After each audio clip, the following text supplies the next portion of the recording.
திருமறை நேரம் Bible Hour presented by the National Bible College. கிறிஸ்துவின் சபையார் உங்களை வாழ்த்துகிறார்கள். Satellite Bible School. எக்லிஷியா சபை வான்வழி வேத வகுப்பாக ஒரு தலைப்பு அல்லது ஒரு புத்தகம் தொடர்ந்து 10-20 நாட்கள் நாம் அதை தியானிக்கிறோம், ஆராய்ந்து படிக்கிறோம். அந்த பெரையா பட்டணத்தாரை போல காரியங்கள் இப்படி இருக்கிறதா என்று வசனங்களையும் வசனங்களின் சத்தியங்களையும் கவனிக்கிறோம். தொடர்ந்து இவ்வளவு விஷயங்களையும் உங்கள் கையில் வேதத்தை எடுத்து அதை பிரித்து வசனங்களை கவனித்து பார்த்து நீங்கள் ஏற்றுக்கொள்ளுங்க. இப்போது சபை குறித்து நாம் படிக்கிறோம் இல்லைங்களா? இந்த சபையை குறித்த விஷயங்களில் சலிப்பு ஏற்பட்ட அநேகர் இன்றைக்கி உலகத்தில் இருக்காங்க. சபை பற்றிய ஒரு சலிப்பு.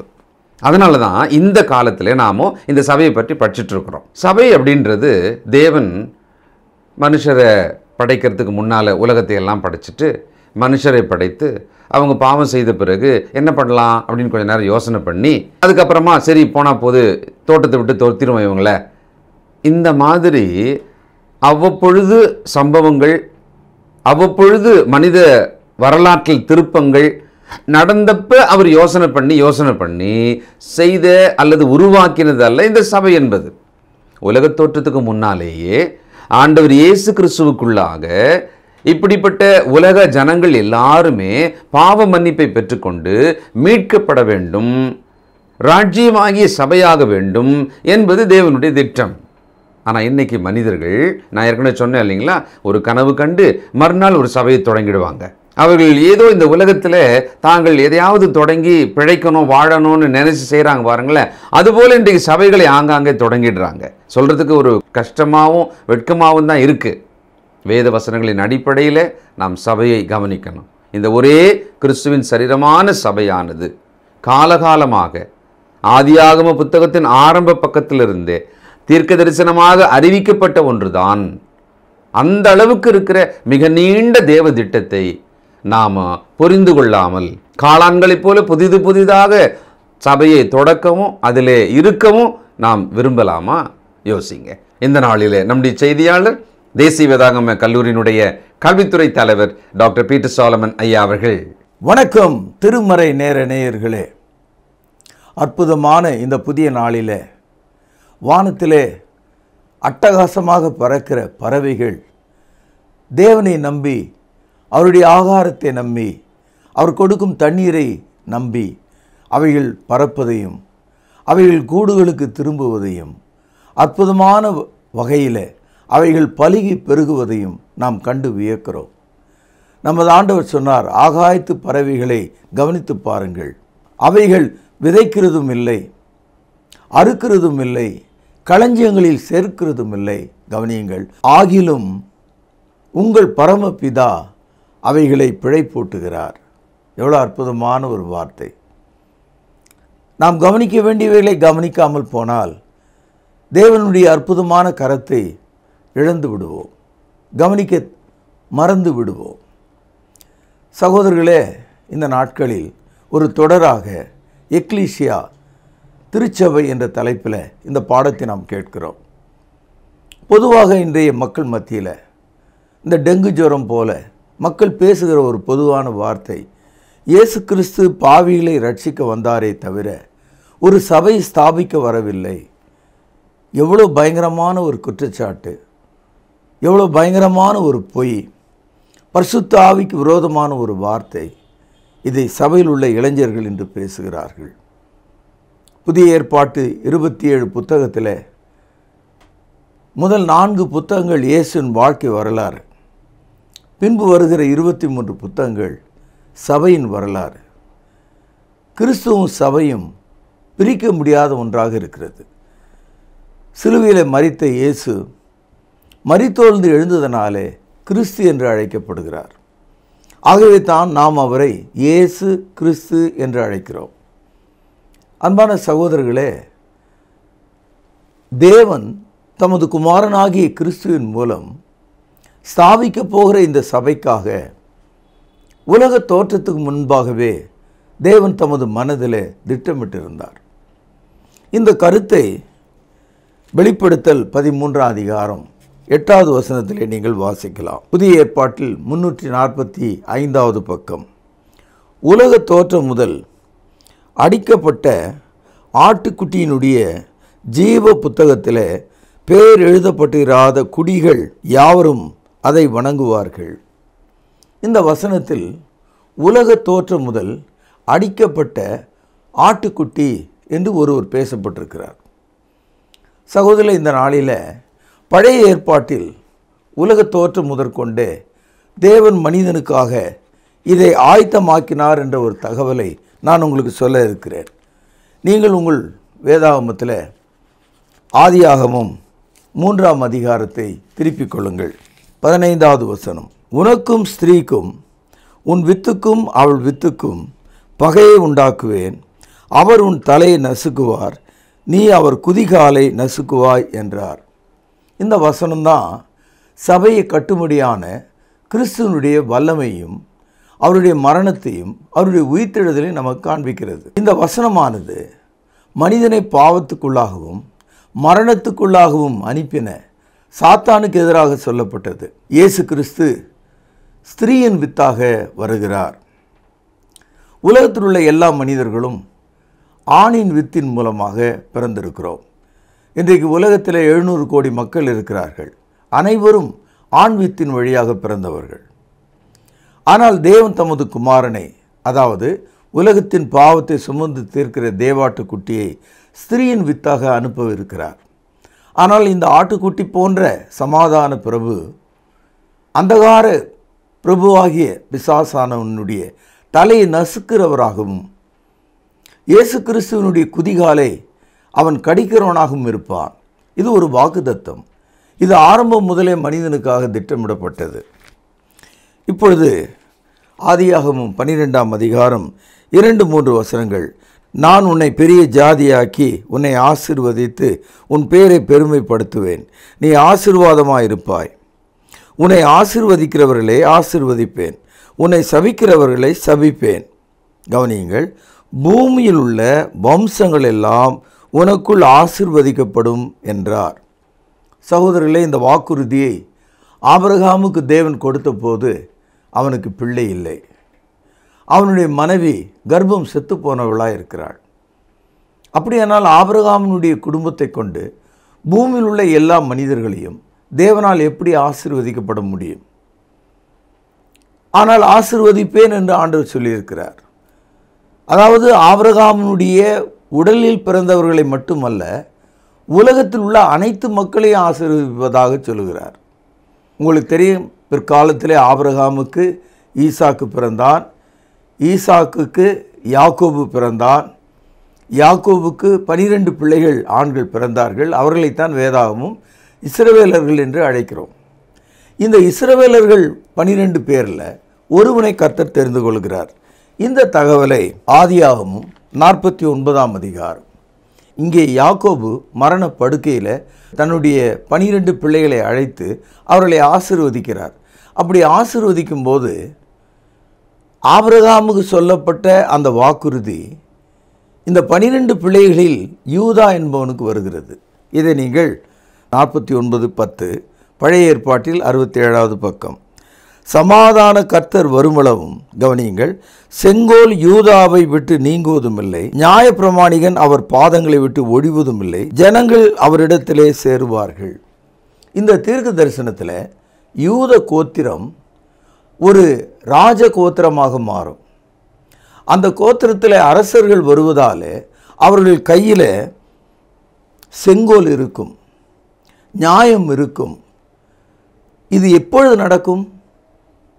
கர்த்தர் வருமளவும், யூத கோத்திரத்தின் வழியாக கர்த்தர் வருகிறார். The Lord is coming through the tribe of Judah. பாருங்கள் சகோதரர்களே, இயேசு கிறிஸ்து பிறப்பதற்கு ஏறக்குறைய 4000 ஆண்டுகளுக்கு முன்பாகவே இந்த தீர்க்க தரிசனம் சொல்லப்பட்டது. 2 சாமுவேல் 7ஆம் அதிகாரம் பழைய ஏற்பாட்டில் 393வது பக்கம் 12வது வசனம். உன் நாட்கள் நிறைவேறி உன் பிதாக்களோடு நித்திரை பண்ணும்போது நான் உனக்கு பின் உன் கர்ப்ப பிறப்பாகிய உன் சந்ததியை எழும்ப பண்ணி அவன் ராஜ்யத்தை நிலைப்படுத்துவேன். அவன் என் நாமத்திற்கென்று ஒரு ஆலயத்தை கட்டுவான். அவன் ராஜ்ய பாரத்தின் சிங்காசனத்தை என்றென்றைக்கும் நிலைக்க பண்ணுவேன். இதுவும் ஒரு தீர்க்க தரிசனம். அதாவது தாவீதினிடத்தில் கர்த்தர் வாக்குறுதி கொடுக்கிறார்.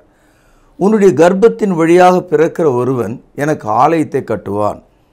முதல் நம்முடைய கவனத்துக்கு வருவது எருசலேமிலே ஆலயத்தை கட்டின தாவீதின் மகனாகி சாலமோனைத்தான் இந்த வசனம் குறிக்கிறது என்று நீங்கள் நினைக்கலாம். அதில் தவறில்லை.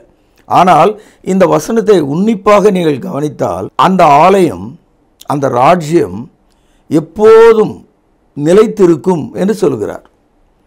அவன் ராஜ்யத்தை எப்போதும் நிலைப்படுத்துவான் என்று சொல்கிறார். அப்படியானால் if the kingdom eternal, if the throne is eternal, it is not about Solomon. ஆக தாவீதினுடைய குடும்பத்தில் இயேசு பிறக்கிறார். இயேசுதான் ராஜாதி ராஜாவாக தேவனுடைய சிங்காசனத்தில் நிலைத்திருக்கும் அரசராக இருக்கிறார். இதுவும் ஒரு தீர்க்க தரிசனம். சகோதரி, இதை தொடர்ந்து பழைய ஏற்பாடு முழுவதும் நீங்கள் தொடர்ந்து படித்து கொண்டே போவீர்களானால் இயேசு கிறிஸ்து எப்படிப்பட்ட சபையை கட்டுவதற்கான ஒருவராக இருக்கிறார் என்பதை நீங்கள் தெரிந்து கொள்ளலாம். ஏசாயா 7ஆம் அதிகாரம் 14வது வசனம், பக்கம் 813. இங்கே தீர்க்கதரிசியாக ஏசாயா ஆபிரகாமுக்கு வாக்களிக்கப்பட்ட அந்த குமாரனாகிய தேவனுடைய குமாரன் ஒரு ஸ்திரீயின் வித்தாக ஆதியாகமம் 3:15 சொல்லப்பட்ட நபராக வருகிறார் என்று தீர்க்கதரிசி சொல்கிறார். இந்த தீர்க்க தரிசனம் சுமார் 750 ஆண்டுகள் இயேசு கிறிஸ்து பிறப்பதற்கு முன்பாக சொல்லப்படுகிறது. கவனியுங்கள், 7ஆம் அதிகாரம் 14வது வசனம். ஆதலால் ஆண்டவர் தாமே உங்களுக்கு ஒரு அடையாளத்தை கொடுப்பார். இதோ ஒரு கன்னிகை கர்ப்பவதியாகி ஒரு குமாரனை பெறுவாள். அவருக்கு இம்மானுவேல் என்று பெயரிடுவாள். இந்த இடத்துல ஒரு கன்னிகை, அவளுடைய பெயர் நமக்கு சொல்லப்படல. ஆனால் புதிய ஏற்பாட்டில் வாசிக்கும் போது மரியாள் என்பது அந்த கன்னிகை ஸ்திரீகளுக்குள்ள ஆசீர்வதிக்கப்பட்டவள் என்று நாம் புரிந்து கொள்கிறோம். இம்மானுவேல் என்பதற்கு தேவன் நம்மோடு இருக்கிறார் என்று அர்த்தமாம்.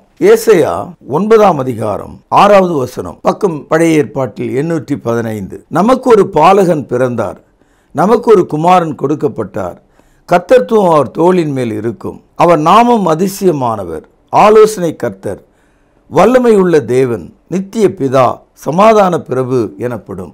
இந்த வசனத்தில் பாலகன் என்பது ஒரு குழந்தையை குறிக்கிறது. அவர் மனித குழந்தையாக ஸ்திரீயின் வித்தாக பிறக்கிறார். ஆனால் அவர் சிலுவையில் அறையப்பட்டு உயிர்த்தெழுந்த போது தேவனுடைய குமாரன் என்று நிரூபிக்கப்படுகிறார். அதனால்தான் நாம் இயேசுவை பாலகனாக பார்க்கிறோம். இயேசு கிறிஸ்து என்று அவர் மரித்தொழுது எழுந்ததனாலே அவரை நாம் அறிக்கையிடுகிறோம். நமக்கு ஒரு குமாரன் கொடுக்கப்பட்டார். எல்லா விதமான அதிகாரமும் அவருக்கு உண்டாயிருந்தது. கர்த்தத்துவம் அவர் தோளின் மேல் இருக்கும். அவர் நாமம் அதிசயமானவர், ஆலோசனை கர்த்தர், வல்லமை உள்ள தேவன், நித்திய பிதா, சமாதான பிரபு. இதெல்லாம் இயேசுவை பற்றிய சாட்சிகளாக இருக்கிறது. ஏசாயா 25ஆம் அதிகாரம் 8வது வசனம், அவர் மரணத்தை ஜெயமாக விழுங்குவார். உலகத்தில் எந்த ஒரு மனிதனும் மரணத்துக்கு பிறகு மரித்தோரிலிருந்து எப்போதும் வாழும்படி உயிரோடு இருந்ததில்லை. இயேசு எழுப்பின அந்த 3 பேர் கூட பிறகு மரித்து விட்டார்கள். ஆனால் இயேசு கிறிஸ்து என்றென்றும் மரியாதவராக இருக்கிறார். Jesus is the only person raised from the dead, living everlastingly. மரணத்தை அவர் ஜெயமாக விழுங்கினார். இந்த இயேசு கிறிஸ்து சபை ஸ்தாபிப்பதற்காக எப்படிப்பட்ட ஒரு பாடுகளை அனுபவித்தார் என்பதை ஏசாயா 53 அதிகாரத்தில் நாம் படிக்கிறோம். ஏசாயா 53 பக்கம் 860.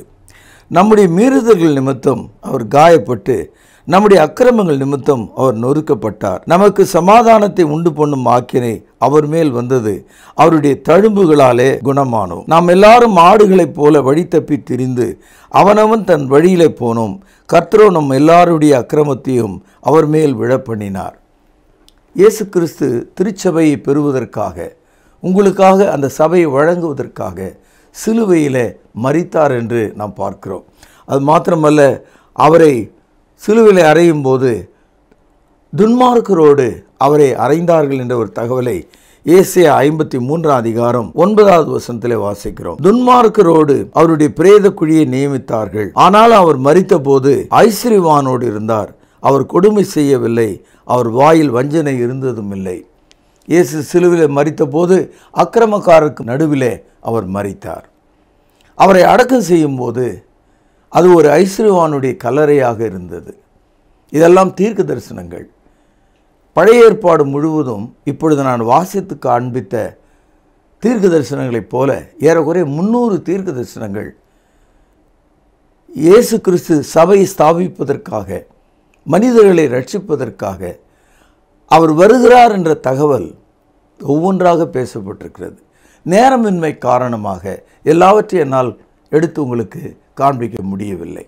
ஆனால் சகோதரர்களே, தீர்க்கதரிசியாகிய சகரியா 13ஆம் அதிகாரம் 1 வசனம், பக்கம் 1101. அந்நாளிலே பாவத்தையும் அழுக்கையும் நீக்க தாவீதின் குடும்பத்தாருக்கும் எருசலேமின் குடிகளுக்கும் திறக்கப்பட்ட ஒரு ஊற்று உண்டாயிருக்கும்.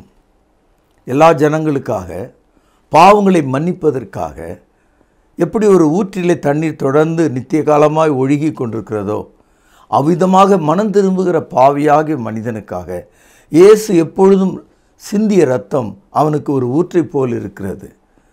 சகோதரி, இவைகளெல்லாம் கூட்டி கழித்து நீங்கள் படிக்கும்போது சபை என்பது இயேசு கிறிஸ்துனுடைய உயிர்த்தெழுந்த சரீரம் என்று நீங்கள் விளங்கிக் கொள்ளலாம்.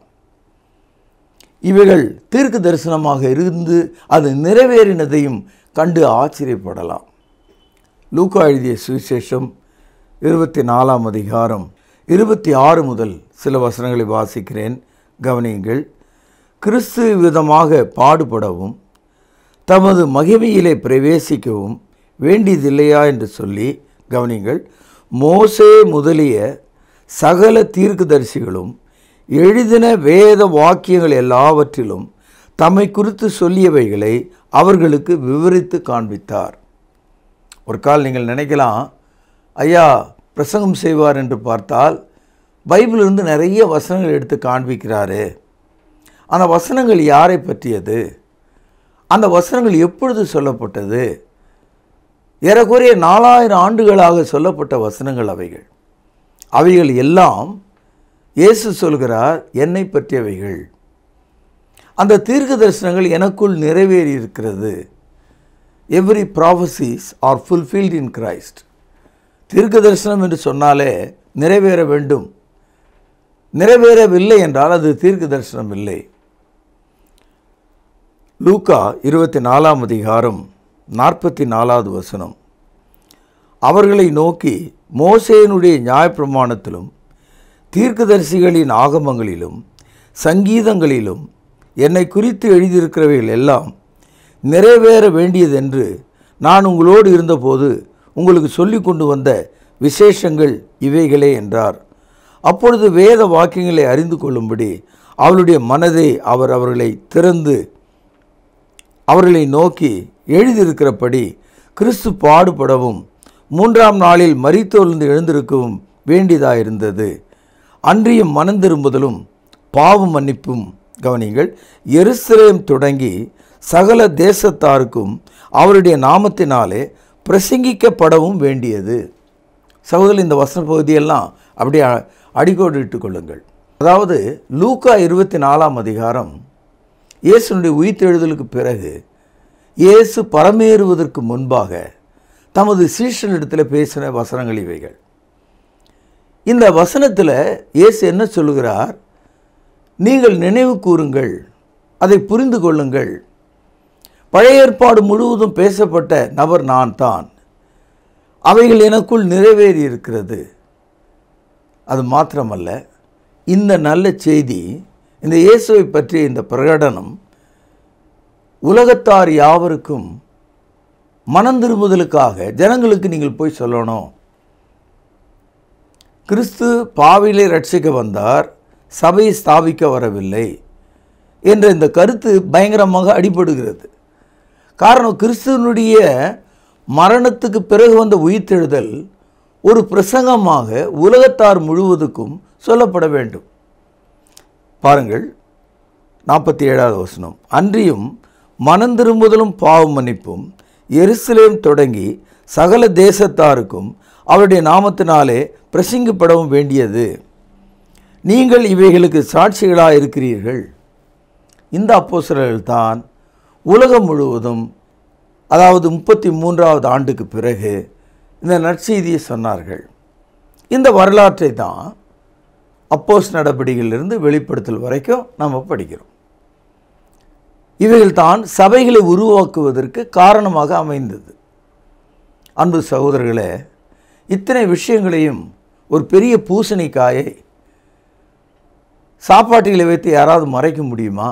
மறைக்க முடியாது. அதுபோல தான் இவ்வளோ பெரிய விஷயத்தை இயேசு கிறிஸ்துவனுடைய சபையை மக்கள் மறைக்க முயற்சி பண்ணுறாங்க. கவனிப்போம். 47வது வசனம், அன்றியும் மனந்திரும்புதலும் பாவமன்னிப்பும் எருசலேம் தொடங்கி சகல தேசத்தாருக்கும் அவருடைய நாமத்தினாலே, இயேசுவனுடைய நாமத்தினாலே, இயேசுவின் பெயராலே சொல்லப்பட வேண்டும். இப்போ உதாரணமாக மிலிட்ரிக்கு போகிறவங்கள மிலிட்ரிக்காரன்னு சொல்கிறோம், போலீஸுக்கு போனவங்கள போலீஸ்காரன்னு சொல்கிறோம், ஒரு கட்சியில் சேர்ந்தவர்களை இந்த கட்சிக்காரர் என்று சொல்கிறோம், ஒரு கொள்கையை பின்பற்றுறவங்களை இந்த கொள்கைக்காரர்கள் என்று சொல்கிறோம். அப்போ இயேசுவை பின்பற்றுறவர்களை என்னன்னு சொல்லணும்? கிறிஸ்தவர்கள் என்று தான் சொல்ல முடியும். புதிய ஏற்பாட்டில் 3 இடங்களில் கிறிஸ்தவர்கள் என்ற பேர் தெளிவாக இருக்கிறது. ஆக ஆரம்ப காலம் முதலே இயேசுவை பின்பற்றினவர்களை கிறிஸ்தவர்கள் என்று தான் வேதாகமம் அழைக்கிறது. அப்போஸ்தலர் நடபடிகள் 11ஆம் அதிகாரம் 26வது வசனம், அவர்கள் 1 வருஷ காலமாய் சபையோடு கூடியிருந்து அநேக ஜனங்களுக்கு உபதேசம் பண்ணினார்கள். முதல் அந்தியோகியாவிலே சீஷர்களுக்கு கிறிஸ்தவர்கள் என்ற பெயர் வழங்கிற்று. சபையில் இருந்த மக்களை அந்தியோகியா என்ற பட்டணத்தில் முதல் கிறிஸ்தவர்கள் என்று அழைத்தார்கள் என்ற ஒரு குறிப்பை நாம் பார்க்கிறோம். அப்போஸ்தலர் நடபடிகள் 26ஆம் அதிகாரம் 28வது வசனத்தில் பவுலை பார்த்து அகிரிப்பா ராஜா என்னை கொஞ்சம் குறைய கிறிஸ்தவனாக சம்மதிக்கப்படுகிறாய் என்று சொல்கிறார். 1 பேதுரு 4ஆம் அதிகாரம் 6வது வசனத்தில் பேதுரு அப்போஸ்தலர் எழுதுகிறார், ஒருவன் கிறிஸ்தவனாக இருக்கிறதுனால பாடுபட்டால் அவன் வெட்கப்படாமல் இருந்து தேவனை மகிமைப்படுத்த கடவன். ஆக அப்போஸ்தலர் நடபடிகள் 11ஆம் அதிகாரம் 26வது வசனத்திலும் அப்போஸ்தலர் நடபடிகள் 26ஆம் அதிகாரம் 28வது வசனத்திலும் 1 பேதுரு 4ஆம் அதிகாரம் 16வது வசனத்திலும் கிறிஸ்தவர்கள் என்று தான் அழைக்கப்பட்டிருக்காங்க. ஆனால் இன்றைக்கு ஒரு கூட்ட மக்கள் கத்தோலிக்கர் என்றும், ஒரு கூட்ட மக்கள் புராட்டஸ்டன்ட் என்றும், பெருவாரியான கூட்ட மக்கள் பெந்தேகோஸ்தே என்றும் அழைத்துக் கொள்வதை நீங்கள் பார்க்கலாம். ரோமருக்கு எழுதிய நிருபம் 16ஆம் அதிகாரம் 16வது வசனம், பக்கம் 225, புதிய ஏற்பாடு, ஒருவரை ஒருவர் பரிசுத்த முத்தத்தோடு வாழ்த்துங்கள், கிறிஸ்துவின் சபையார் உங்களை வாழ்த்துகிறார்கள். சகோதரர்களே, அன்றைய உலகத்தின் பேரரசன் ரோமா நாட்டில் இருந்தான். ரோமாபுரியிலிருந்து சட்டங்கள் பூமி முழுவதுக்கும் கொடுக்கப்பட்டது அந்த முதல் நூற்றாண்டில். கிறிஸ்தவர்கள் கிறிஸ்துவின் சபையை சேர்ந்தவர்கள். கிறிஸ்தவர்களும் சபையும் பிரிக்கப்பட முடியாத ஒன்றாக இருக்கிறது. அதனால தான் ஆரம்ப சபையினுடைய பெயர் கிறிஸ்துவின் சபை என்று அழைக்கப்பட்டிருக்கிறது. இதை புரிந்து கொள்ள பரிசுத்த ஆவியானவர் உங்களுக்கு ஒத்தாசையும் வல்லமையும் கொடுக்கும்படி நான் ஜெபிக்கிறேன். பிரார்த்தனை செய்வோம். பரிசுத்தமுள்ள தகப்பனே, ஆதி திருச்சபையாகிய கிறிஸ்துவின் சபையை குறித்து தீர்க்க தரிசனங்களில் என்ன சொல்லப்பட்டது என்பதை சுருக்கமாக நாங்கள் கவனித்தோம். கேட்ட எங்களையும் ஆண்டவரே மற்றவர்களுக்கு நாங்கள் கொண்டு போய் இதை சொல்லவும் எங்களுக்கு உதவி செய்திடலும். எங்கள் பாவ குற்றங்களை மன்னியும். இயேசுவின் நாமத்திலே ஜெபம் கேளும் பிதாவே, ஆமென். வாழ்த்துக்கள். திருமறை நேர நேயர்களே, சபையை பற்றிய சிறப்பான செய்திகளை தொடர்ந்து கேட்டுக்கொண்டு வருகிறீர்கள். ஆம் நேயர்களே, இன்றைக்கு சபைக்கு போகிறோம் என்று சொல்லி அநேகர் கட்டிடத்துக்குள் போய் கொண்டிருக்கிறார்கள். உண்மையான சபை என்பது கிறிஸ்துவின் சரீரம் என்பதை அறியாமல் இருக்கிறார்கள். உண்மையான சபையினுடைய அர்த்தம் என்ன, அது யாராலே எங்கே ஸ்தாபிக்கப்பட்டது என்பதை வேதத்தின் துணை கொண்டு மிக ஆழமாக படிக்கக்கூடிய ஒரு வாய்ப்பை இந்த நிகழ்ச்சியின் மூலமாக நீங்கள் பெற்றிருக்கிறீர்கள். நேர்களே, சபை என்பது பூர்வ காலத்தில் தீர்க்கதரிசிகள் மூலமாக பல்வேறு வகையில் முன்னறிவிக்கப்பட்டது. இயேசு கிறிஸ்து வந்து அதை இந்த பூமியிலே எருசலேமிலே ஸ்தாபித்தார். இன்று அதை பற்றிய விவரமான செய்தியை நாம் கேட்டோம். இன்னும் நீங்கள் கேட்ட செய்தியிலிருந்து உங்களுக்கான பரிசு கேள்வி இதுதான். சபையை பற்றிய தீர்க்க தரிசன வசனங்களை எழுதுங்கள். இன்றைக்கான பரிசு கேள்வி இதுதான். பழைய ஏற்பாட்டிலே சபை குறித்ததான தீர்க்க தரிசன வசனங்களில் ஒன்றை எழுதி அனுப்புங்கள். வசன குறிப்போடு எழுதினால் சிறப்பாக இருக்கும். கேள்வி மீண்டும் சொல்கிறேன். இன்றைக்கு கேட்ட செய்தியிலிருந்து பழைய ஏற்பாட்டிலே சபையை குறித்ததான தீர்க்க தரிசன வசனங்களில் ஒன்றை எழுதி அனுப்புங்கள். செய்வீர்களா? சரியான வசனத்துக்கு நல்ல பரிசு காத்திருக்கிறது.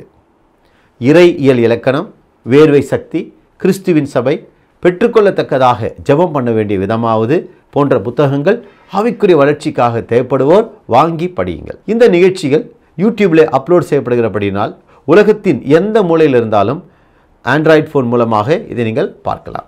பாருங்கள், பிறரையும் பார்க்கும்படி உற்சாகப்படுத்துங்கள். மீண்டும் புதிய நிகழ்ச்சியில உங்களை சந்திக்கும் வரை நமது கர்த்தராகிய இயேசு கிறிஸ்துவின் கிருபையானது உங்கள் அனைவரோடும் கூட இருப்பதாக. அன்பான சகோதர சகோதரிகளை மீண்டும் சந்திப்பதில் நான் மகிழ்ச்சி அடைகிறேன். விசேஷமாக உங்களிடத்தில் ஒரு வேண்டுகோள், ஒரு ரெக்வெஸ்ட் என்ன அப்படின்னா, நம்முடைய பைபிள் அவர் ப்ரோக்ராம் பலவிதமான சேனல்களில் வருது. அதோடு கூட ரொம்ப முக்கியமாக இப்பொழுது உங்களிடத்தில் பொதுவாகவே நம்ம திருமறை நேரம் நிகழ்ச்சியில் பணம் கொடுங்க, இதை நம்பர் பாருங்கள், அனுப்புங்க அப்படின்னு நம்ம கேட்டதே கிடையாது. ஆனால் மிகப்பெரிய ஒரு ரெக்வெஸ்ட்டை, மிகப்பெரிய ஒரு விண்ணப்பத்தை உங்கள் முன்னால் நான் இப்போ வைக்கலான் இருக்கேன். அது என்னென்னா, நம்முடைய பைபிள் அவர் டிவியினுடைய யூடியூப் சேனலை நீங்கள் பார்க்குறீங்க நிறைய பேர். ஒரே ஒரு விஷயம், அதை பிறருக்கு அறிமுகம் செய்யுங்கள். அடுத்தது சப்ஸ்கிரைப் பண்ணுங்கள். இந்த லைக் பண்ணுங்கன்னு நான் சொல்ல மாட்டேன், அக்செப்ட் பண்ணுங்கள். ஏன்னா ட்ரூத் இல்லையா அது, அதை நாம் அக்செப்ட் தானே பண்ணணும் இல்லையா? அடுத்தது அந்த வியூஸ் எவ்வளவு பார்க்குறாங்களோ அவ்வளவு தூரத்துக்கு நாம் அந்த வசன விதைகளை இன்னொருவருக்கு நாம் கொண்டு சென்றதாக இருக்கும். பழைய ஏற்பாட்டு காலத்தில் குஷ்ரோகிகள் எல்லாருமே சாகிற ஒரு தருவாயில் ஊரே இருக்குது, பட்டணமே இருக்குது. இவங்க அந்த கோட்டையினுடைய எல்லைக்கு வந்த உடனே பகைஞரெல்லாம் ஓடி போயிட்டு உணவுப் பொருள்லாம் கிடக்கிறத பார்த்த உடனே, ஆஹா, இந்த நற்செய்தியை நாம் சொல்லாமல் போனால் நமக்கு ஐயோ என்று சொல்லி அவங்க நல்ல செய்தியை கொண்டு போய் ஊரில் சொன்னாங்க. அதுபோல இந்த சுவிசேஷம், இந்த சத்தியம், இந்த கிறிஸ்தவ விழிப்புணர்வு ஒருவர் பேச அதை மற்றவர்களுக்கு அறிமுகம் செய்கிற ஒரு வேலையை, ஒரு அந்திரியாவினுடைய வேலையை அவர் தானே பண்ணார். இயேசுவை கண்டேன், வந்து பாருங்க அப்படின்னார். அதை நீங்கள் செய்யும்படி உங்களை அன்போடு கூட கேட்டுக்கொள்கிறேன். சப்ஸ்கிரைப் பண்ணுங்கள், மற்றவர்களுக்கு ஷேர் பண்ணுங்கள், இந்த ட்ரூத்தை அக்செப்ட் பண்ணுங்கள். மற்றவர்கள் இதை அக்செப்ட் பண்ணுறதுக்கு நீங்கள் ஒரு கருவியாக, உதவியாக இருங்க. நிச்சயம் இது நிமித்தமாக இந்த சுவிசேஷ ஊழியத்தினுடைய பலனில் உங்களுக்கு பங்குண்டு இல்லையா? God bless you. தேவன் உங்களை ஆசீர்வதிப்பாராக. நன்றி. மாசெல்லா சுத்தமா திருப்புண்ணிய தீர்த்தத்தினால் குற்றம் நீங்கி விடகுணம் மாறேற்ற ஆட்டுக்குட்டி என்ற ரத்தத்தினால். மாசில்லா சுத்தமா திருப்புண்ணிய தீர்த்தத்தினால் குற்றம் நீங்கி விடகுணமாறீற்ற ஆட்டுக்குட்டியின் ரத்தத்தினால். தொடர்பு கொள்ள வேண்டிய முகவரி: திருமறை நேரம், 58 சர்ச் தெரு, குமரன் நகர், சென்னை 6,82,000. தொலைபேசி எண் 044255008882.